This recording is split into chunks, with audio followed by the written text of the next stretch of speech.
Si tu travailles sur un bateau de croisière, tu vas vite te rendre compte d'une chose. L'inégalité est maîtresse. Mais pour ceux qui ont eu la chance ou la malchance, parce que ça dépend des cas, de travailler sur un bateau de croisière, on ne nous a jamais demandé pourquoi, par exemple, certains officiers ou managers ou encore ingénieurs ont des privilèges. C'est vrai ça. Pourquoi est-ce que moi, en tant que conseillère jeunesse, je n'ai pas ma propre chambre? Pourquoi je n'ai pas une équipe de ménage? Pourquoi est-ce que je n'ai pas le droit d'aller dans de super restaurants? Et pourquoi la salle de sport m'est interdite? Alors, oui, j'ai une salle de sport, mais c'est genre un tapis de course qui fonctionne une fois sur 4. Parce qu'il y a la salle de sport pour les clients qui est juste géniale et les officiers peuvent y aller, ou t'as la salle de sport de merde pour ceux qui sont en bas de l'échelle. Plus sérieusement, en fait, les privilèges, c'est juste le signe d'une pénurie. Une pénurie d'employés, une pénurie d'ingénieurs, une pénurie d'officiers. Sur un bateau de croisière, on a ce qu'on appelle le at will. Le at will, c'est take and throw, take and throw. J'espère que mon accent est bon. En fait, c'est simple. Pendant des années, les compagnies de croisière se sont rendues compte que le monde, c'était un réservoir de misère sans fin. Donc, ils prenaient des Philippins, puis des Thaïlandais, puis des Indiens, et ils prenaient et jetaient, ils renvoyaient, ça leur coûtait rien du tout.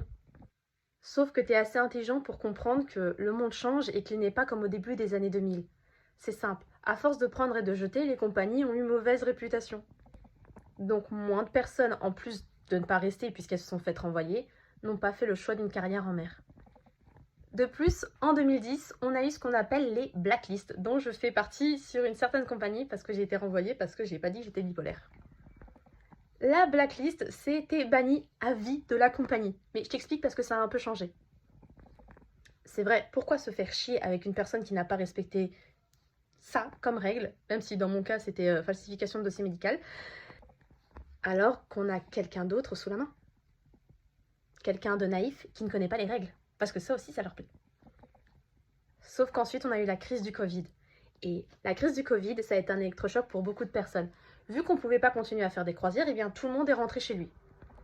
Mais tout le monde n'est pas revenu. Parce que les gens se sont rendus compte que déjà de 1, c'était pas la vraie vie, qu'ils avaient envie de se poser, de profiter de la vie, de ne pas être exploités, et qu'ils avaient, pour certains, assez accumulé d'argent pour bien vivre. Les bateaux de croisière se sont rendus compte d'une deuxième chose, c'est que les générations qui avaient galéré, qui s'étaient fait exploiter, avaient tellement bien investi, par exemple, aux Philippines, que le niveau de vie des Philippins avait augmenté. Bon. Du coup, grosse claque dans la figure des compagnies qui se sont rendus compte qu'en fait les gens ne restaient pas. À tel point que Carnival est dans le rouge actuellement en termes de personnel. Pour tout vous dire, actuellement, certaines compagnies, surtout Carnival, parce qu'ils sont vraiment dans le rouge, ont dû annuler des croisières faute de personnel. Donc pour l'instant, ça commence par les serveurs et les housekeepers.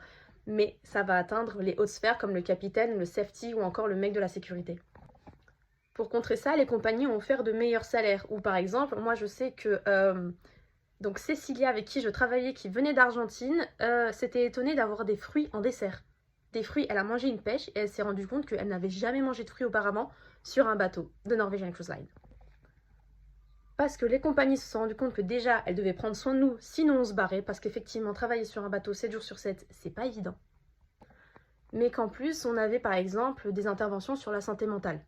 Donc par exemple, moi dès que je vais faire un massage sur le bateau, parce que j'ai le droit d'avoir des massages, tout le monde a le droit d'avoir des massages tant qu'on paye, il y a un questionnaire, et en fait sur ce questionnaire, on nous demande le niveau de stress qu'on a. Bon, on continue le sujet. L'autre problème, c'est que les femmes font de moins en moins d'enfants. Donc ça veut dire que si avant on pouvait employer 6 personnes parce que madame avait eu 6 enfants avec son mari, et bien maintenant elle a décidé d'en faire que 1 ou 2. Donc moins d'enfants, prise de conscience, et troisième point, c'est la fin d'une génération. Parce que oui, là on va parler des officiers et des managers, je t'explique. La génération actuelle a passé plus de 10, 15 ans, voire 20 ans sur le bateau de croisière, sauf qu'ils arrivent à la retraite. Et que dans 5 ans, en fait, c'est le début d'une vague de départ massive. Sauf que si tu te souviens bien de ce que je t'ai dit, il y a eu le at will. En gros, on a pris, on a jeté, on a pris, on a jeté. Et comme on n'a pas gardé, on n'a pas formé. Et si on n'a pas formé, eh ben, il n'y a personne pour prendre la place de l'officier ou du manager. C'est pour ça qu'on offre des privilèges aux ingénieurs, aux managers et aux officiers. Parce qu'on veut à tout prix les garder et le plus longtemps possible. Parce que t'imagines bien que le capitaine, t'as je ne sais combien de compagnies qui se disputent pour l'avoir. L'autre point, c'est que la pénurie est devenue tellement horrible pour certaines compagnies, salut Carnival, que certaines compagnies ont commencé en secret, je le sais parce que mon Human Resource me l'a dit il n'y a pas longtemps, à piocher dans la blacklist. Alors, bien sûr, on ne parle pas d'agression sexuelle ou de viol, hein, mais par exemple, si c'est par exemple pour bagarre, et que tu as travaillé sur d'autres compagnies et que ça fait plus de, allez, même 5 ans, que tu as été renvoyé de la compagnie mais qu'on a vraiment besoin de toi, et ben on peut te faire passer en secret et te récupérer. Bien sûr, ça les compagnies n'en parleront jamais parce qu'effectivement si quelqu'un sait qu'on a repris X parce qu'on avait besoin de main d'œuvre, et ben tout le monde va se jeter sur les compagnies croisières, sur le département des RH et demander une réexamen de dossier. Donc voilà, si tu travailles sur un bateau de croisière, tu sais pourquoi maintenant certaines personnes ont des privilèges. Parce qu'ils sont dans la merde. Dernier point, parce que ça m'est revenu, effectivement, les compagnies de croisière se détournent peu à peu, pas complètement, hein, elles sont toujours présentes aux Philippines, mais de l'Asie du Sud-Est. Et actuellement, en fait, ils sont en train d'ouvrir des centres de formation en Afrique. Alors, ça fonctionne. Par exemple, il y a beaucoup de Sud-Africains, et ça commence au niveau du Zimbabwe, qui veulent travailler sur les bateaux de croisière. Parce que le salaire, parce que l'aventure, mais c'est exactement la même chose. C'est qu'il y a beaucoup de personnes qui vont soit s'arrêter pour faire une vie de famille, soit qui vont partir à la retraite, soit en fait ils n'en ont pas envie. L'autre problème, c'est que c'est pas dans la culture forcément de tous les pays d'Afrique. Par exemple, les Philippins ont une culture, on s'expatrie, on va sur la mer et puis on voyage. L'autre problème, c'est qu'en fait, il faut former la totalité d'un continent. Alors, entre la menace terroriste, le niveau de pauvreté, parce qu'effectivement, il faut que les Africains, la totalité du continent africain, donc je pars du nord au sud, payent les visas, les vaccins. Et puis, pour certains pays, par exemple, c'est un peu galère d'obtenir un visa. Par exemple, moi, je sais qu'un des visas que j'ai eu pour travailler sur le bateau, je l'ai eu en moins d'une semaine parce que j'étais française. J'aurais été effectivement algérienne, donc c'est ma double nationalité, j'aurais joué sur le côté algérien, je l'aurais pas eu avant des mois.